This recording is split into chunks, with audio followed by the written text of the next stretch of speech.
Hello guys, if we wanted to create a file in Visual Studio Code, we'll just click on this new file and we'll give name like home.html.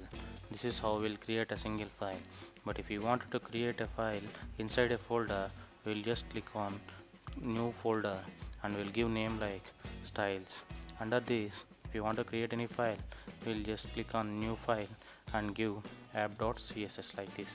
But today I'll show you how can we create a file and folder at the same time.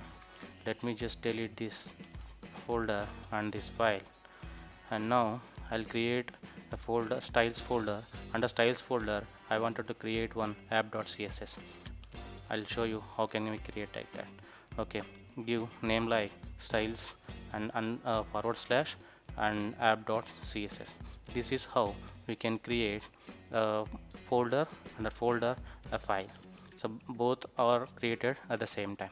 So if you want to create more depth in structure, we can do that also. Like src, under src I'm creating pages, under pages I'm creating home.html. So this is how we can create folders and pages at the same time. Thank you for watching. Have a nice day.